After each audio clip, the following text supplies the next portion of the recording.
ہر کوئی جانتا تھا کہ فلائٹ نمبر 786 ایک عام کمرشل فلائٹ نہیں سمجھی جاتی تھی۔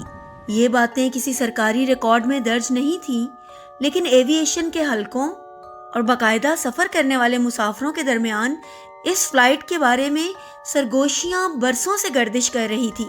کچھ لوگ کہتے تھے کہ اس پر عجیب واقعات پیش آتے ہیں، مگر ہر بار بات کو وہم، تھکن یا نفسیاتی دباؤ کہہ کر نظر انداز کر دیا جاتا تھا۔ اس دن بھی کراچی سے دبئی جانے والی یہ پرواز بالکل معمول کے مطابق تھی۔ موسم صاف، آسمان شفاف اور جہاز اپنے مقررہ وقت پر روانہ ہو گیا۔ کیبن میں ہلکی ہلکی گفتگو، بچوں کی ہنسی اور کھانے کی ٹرالیوں کی مدھم آوازیں ایک عام سفر کا منظر پیش کر رہی تھیں۔ کسی کے ذہن میں بھی یہ خیال نہ تھا کہ یہ سفر یادداشت کا حصہ نہیں بلکہ خوف کا حصہ بننے والا ہے۔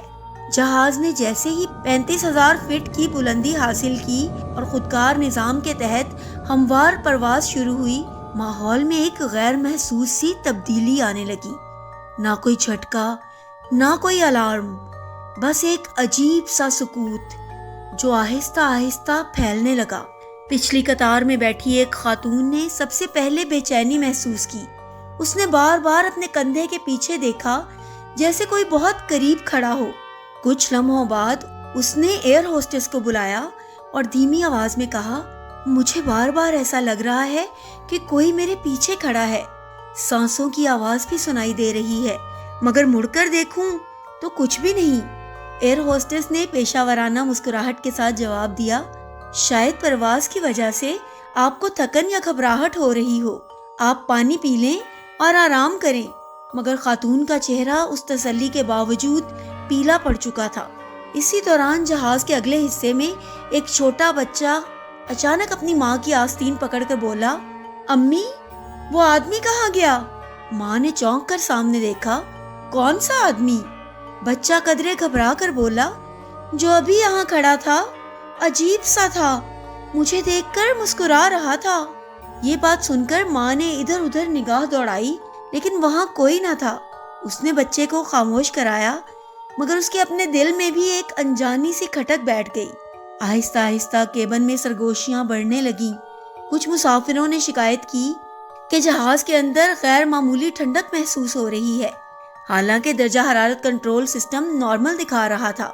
کسی کو ہلکی سی سرسراہٹ سنائی دیتی، کسی کو یوں لگتا جیسے کوئی پاس سے گزرا ہو۔ کاک پٹ میں موجود کپتان احمد اور فرسٹ آفیسر زبیر بھی بے چین ہو چکے تھے۔ آلات بظاہر درست تھے، مگر نیویگیشن سکرین چند لمحوں کے لیے فریز ہو جاتی، پھر خود بخود ٹھیک ہو جاتی۔ ریڈار پر راستہ معمولی سا بدلتا، حالانکہ کوئی بیرونی رکاوٹ موجود نہ تھی۔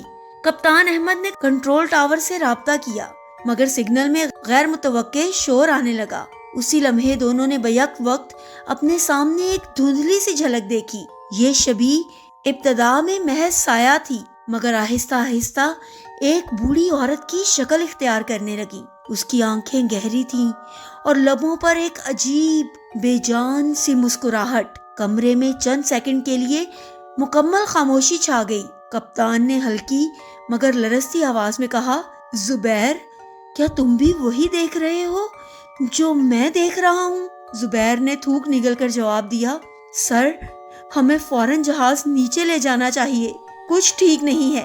ہنگامی لینڈنگ کی تیاری شروع ہو ہی رہی تھی کہ اچانک پورے جہاز میں ایک دل دہلا دینے والی چیخ گونج اٹھی۔ یہ کسی ایک جگہ سے نہیں آ رہی تھی، بلکہ جیسے ہر سمت سے ایک ساتھ ابھری ہو۔ مسافر سہم کر اپنی سیٹوں سے چمٹ گئے، کوئی کلمہ پڑھنے لگا، کوئی آنکھیں بند کر کے رونے لگا، اور پھر اچانک سب کچھ رک گیا۔ درجہ حرارت نارمل ہو گیا، آوازیں غائب ہو گئیں، آلات مکمل طور پر درست کام کرنے لگے، جیسے کچھ ہوا ہی نہ ہو۔ کپتان احمد نے فلائٹ کو بحفاظت اتار لیا، مگر اس کے چہرے سے صاف ظاہر تھا کہ وہ خود بھی اس تجربے کو سمجھ نہیں پا رہا تھا۔ جب مسافر جہاز سے اترے تو کوئی بات نہیں کر رہا تھا، سب کے چہروں پر ایک ہی سوال لکھا تھا، کیا یہ سب واقعی ہوا تھا یا ہم سب کو ایک ہی وہم محسوس ہوا؟ اگلے دن اخبارات میں ایک مختصر سی خبر شائع ہوئی، فلائٹ نمبر 786 میں دوران پرواز تکنیکی اور نفسیاتی بے چینی، پرواز بحفاظت مکمل، مگر جو لوگ اس فلائٹ میں موجود تھے وہ جانتے تھے کچھ کہانیاں سرکاری رپورٹس میں نہیں ملتی، وہ صرف یادوں میں زندہ رہتی ہیں، اور فلائٹ نمبر 786 ایسی ہی ایک یاد بن چکی تھی۔ امید ہے آپ کو آج کی ہماری کہانی پسند آئی ہوگی۔ ایسی ہی دلچسپ کہانیاں سننے کے لیے پلیز ہمارے چینل کو سبسکرائب کیجیے۔